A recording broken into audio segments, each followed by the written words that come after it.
I'm Kristia Ramos, reporter for INQUIRER.net, and you're watching INQside Look. I'm very excited to introduce you to our guests. For today's episode, we have Fil-Am actress Aina Dumlao, who recently played Girlie Bernardo, a Filipino healthcare worker in a long-running American medical series. We'll be talking about her experience, the importance of her role amid this pandemic, and more. Miss Aina, thank you so much for joining us. How are you po? I'm doing great. Magandang umaga. Yeah. Magandang gabi po dyan sa LA. Yeah. To start off, I want to congratulate you on landing this role in Grey's Anatomy. Many people think that the character of Girlie has been long overdue, especially in medical dramas in the United States. For you, how important is this role? And do you think the character of Girlie embodied Filipino healthcare workers abroad, particularly in the US?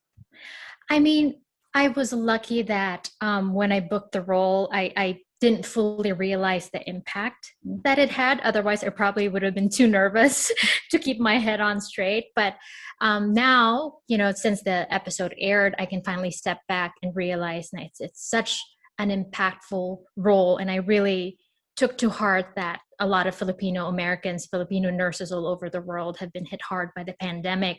Mm-hmm. But despite that, we're still smiling because that's, typical of what a Filipino is, smiling through the pain and through hardship. And I really worked hard to imbue Girlie with kind of like that Filipino loving spirit and smiling no matter what. Mm-hmm. Mm-hmm. Now, how did you land this role po? How did you audition? How did you know about this?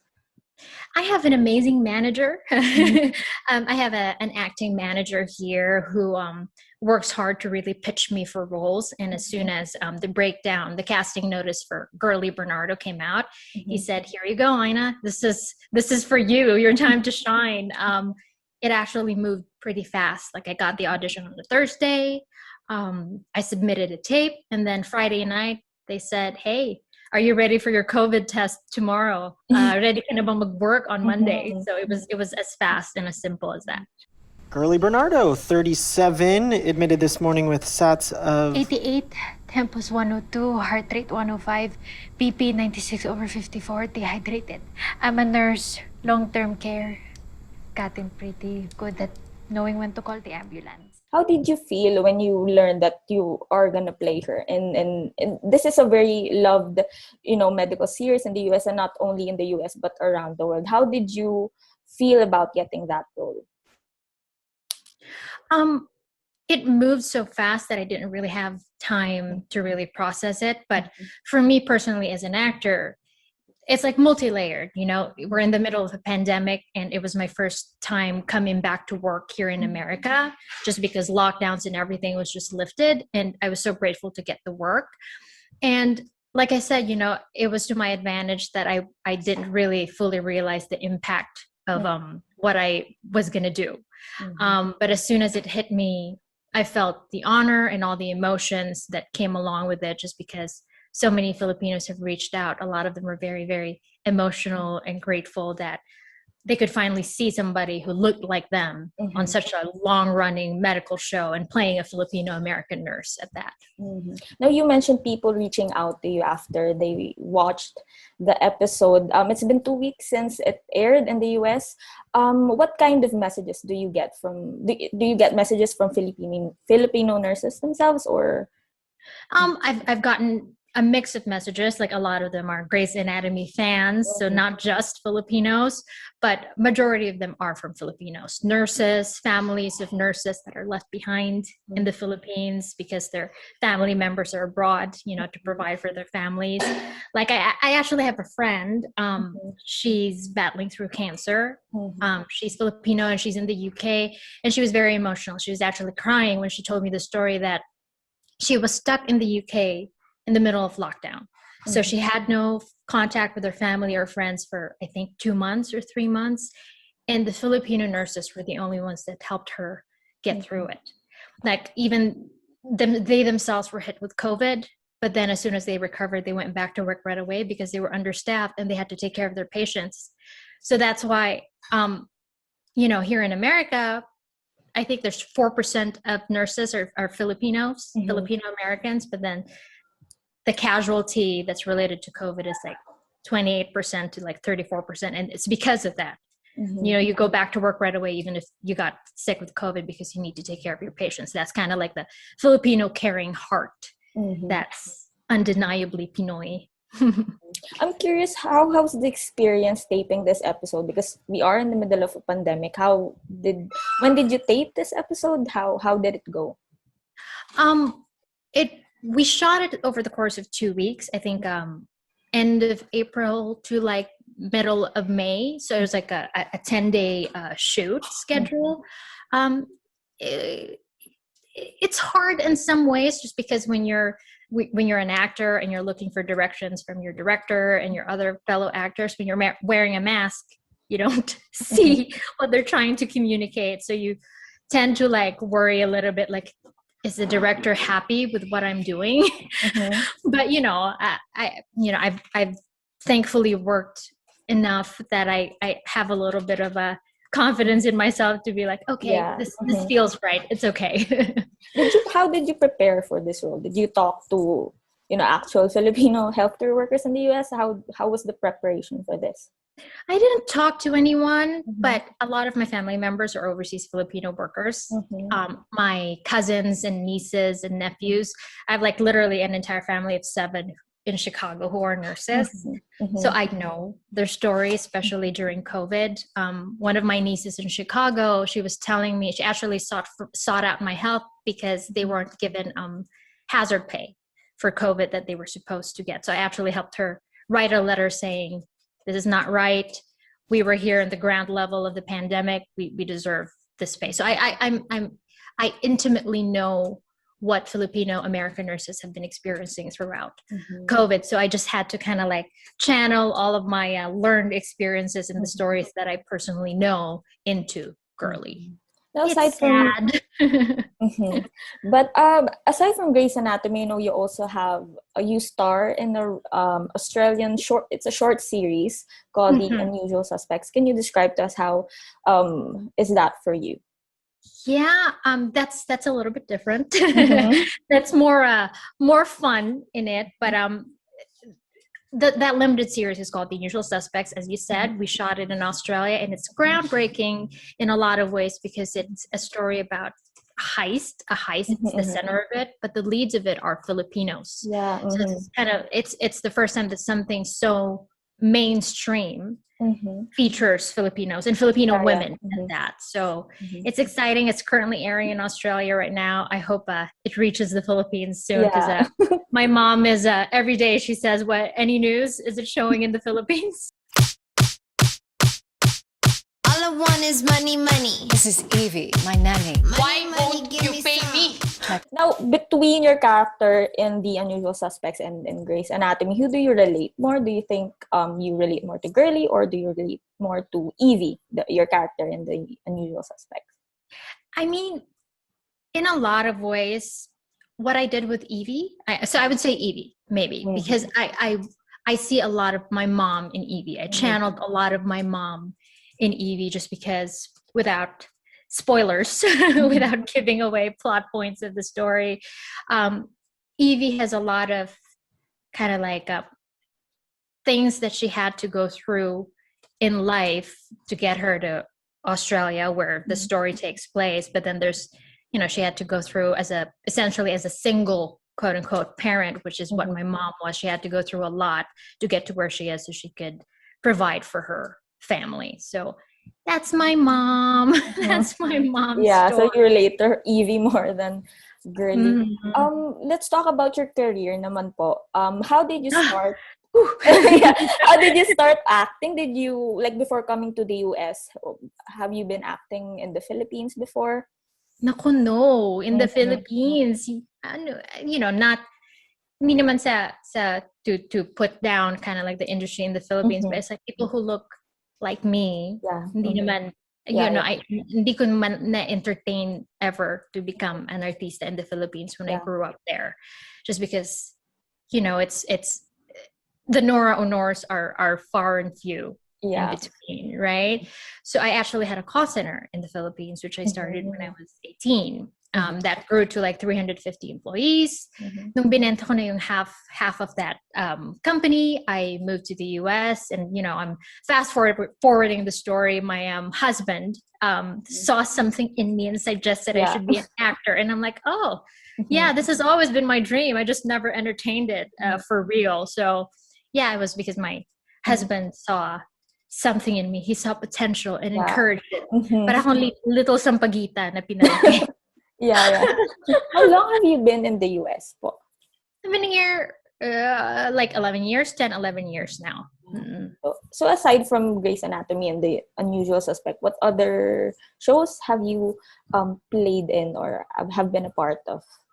I was in 2 seasons of MacGyver. The show just ended, but I actually played Andy Lee, kind of like a techie person who worked at the Phoenix Foundation with MacGyver, part of MacGyver's team. So I did 2 seasons of that. I worked on Ballers with The Rock. I was there, I forget, like season 4 or something. I was in a couple of episodes, and I played a Filipino soap opera star in Brockmire with Hank Azaria. So those are like my bigger roles, and I also played the lead in a feature films. It's like a thriller. It's called Sanzaru. So those are my major things that I've played. Now, your role in Grey's Anatomy, The Unusual Suspects, really kind of triggered discussions on like Filipino representation. Because usually in Western shows, it's a Filipino actor, but they're playing non-Filipino actors.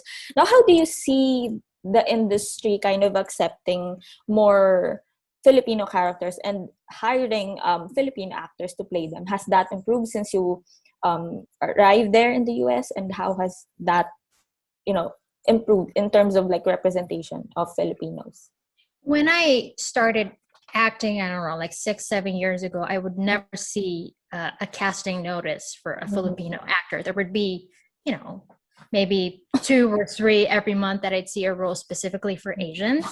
And then when I'd go into the casting office, they're not really looking for Filipinos. They're really looking for Chinese, Japanese, Koreans, which is great, good for them. But, I guess now, just because more executives, more writers, more directors, more decision makers who are Filipinos or who are welcoming and encouraging and supporting Filipino voices, there's more of that.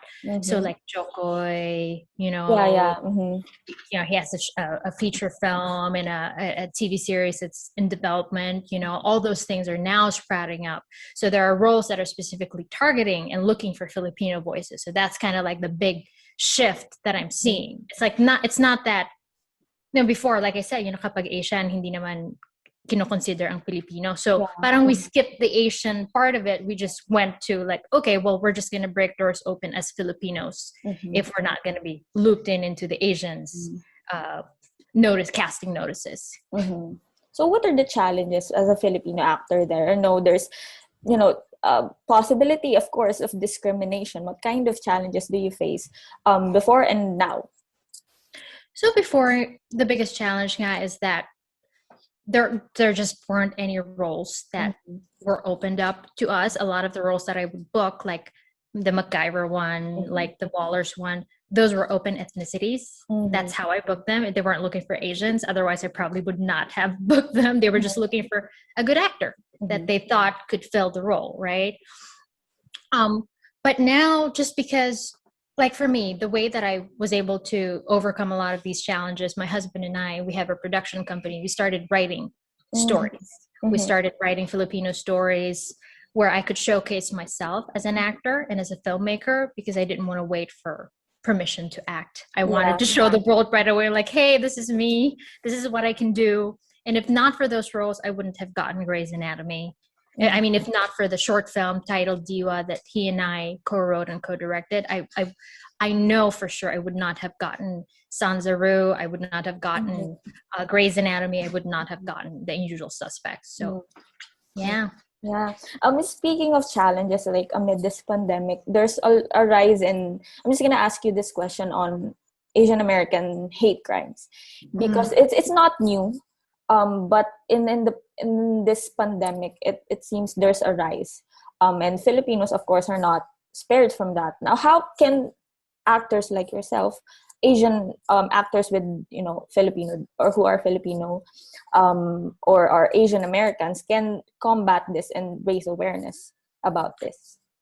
I always consider films, movies, TV shows, great ones, well done ones, as a window for empathy, an opportunity to inspire empathy in other people. Kasi it's easy to hate yung mga bagay na hindi mo naiintindihan. Yes. Right? So it's easy to hate na if you don't know anything about Filipinos, you don't know anything about a certain group of people, it's easy to hate something na hindi mo kilala. Yes. So I feel like as artists, especially for writers and directors na Pinoy, right? Kailangan natin itayo yung sarili nating bandila, in a sense that we have to write stories that provide opportunities to give people a better understanding of who we are as people. Because at the end of the day, we're all one, we're all the same, right? So if we tell our stories in that way, then the world will just be such a better place, and so much more empathy. What future do you see in terms of Filipino actors in the industry in Hollywood? What kind of future do you kind of envision? In this day and age, it's already 2021, so there's a lot of acceptance, I think. But of course, there's things that also can be improved. But what future do you envision for Filipino actors thriving in this industry? I feel like, like let's say Grey's Anatomy, right? That's groundbreaking na finally binuksan nila yung doors, parang the floodgates for Filipino American representation in a medical show. Yes. It's like you have a TV show about the NBA and there's no African American actors, right? That's kind of like how it's been for the medical shows here in America. So finally, in that sense, okay, that's amazing. That's step one. But then on the kind of like on the broader representation point, like let's say Ryan Murphy, I don't know if you're aware of it, right? Like he has a deal with Netflix, and now he's in love with John Briones. He's in love with Darren Criss, who's half Filipino. So he's putting them in roles that aren't just Filipino specific roles. He just sees them as a normal part of the conversation, a normal human being who can star and carry a TV show, right? So I think now the landscape is changing, and it's an exciting place to be. Like Trece is making waves, right? And the animation front. Joko is making waves on the comic stand-up, now TV show front. It's amazing because so many Filipinos are breaking doors open. Hopefully I helped crack a little window. Yeah, so it's exciting because now there's just more opportunities for us, just because we're now part of the conversation. We're not a stranger into the industry anymore. So yeah, it's exciting. And that's very important, triggering conversation about this matter. So I just want to know what your next step is. What's the future for Aina Dumlao after all of this? Because it's very, your journey, I guess, especially in this pandemic when you played this very important character. What's the future for Aina Dumlao? Well, I hope to be back in Grey's Anatomy. Fingers crossed. Bring me back. No. The Unusual Suspects is still airing in Australia. I think they're on episode 3 right now, episode 4. But I know I'm like 99.99% sure that's gonna air internationally soon, and I hope that helps open doors for me, because we have a feature film that we're writing right now. It's based on my life story growing up in the Philippines and my relationship with my dad. So I want that funded. I want that done. I want that made. I want to win an Oscar for that. So that's kind of like our focus right now is these 2 projects, that feature film that I told you about, and also a TV series about a Filipino family living in America in 1994. It's a comedy. So those are 2 projects that we're going to get off the ground. Let's manifest. Manifest, yes, please. But that's a great idea, you being a mainstay in Grey's Anatomy, so that there's really, that permanent like representation.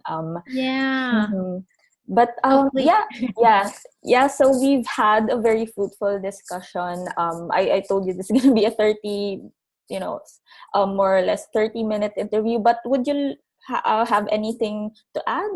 Any messages for maybe you gained more fans because of your role? Anything to add? What should I say? Mm-hmm. Just, like a lot of Filipinos, like younger Filipinos, Yeah. mostly girls, have been reaching out to me like, Yeah. ate, yeah, ate, you're so inspiring. Paano ba ako maging artista? Like things like that.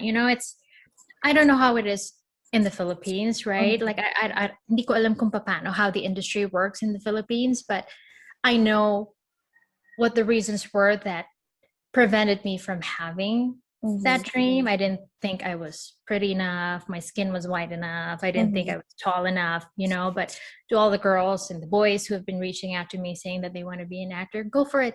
You're enough. You don't have to change anything about yourself. Just find out your answer to why you want to be an actor. Watch amazing films. If you want to idolize Nora Honor or you want to idolize Lisa Soberano or whatever, just figure out why you want to be an actor and then go for it, because you have one life to live, and follow your passions and be happy. All right. Thank you so much again for joining us. That has been Filipino-American actress Aina Dumlao, and this is INQside Look.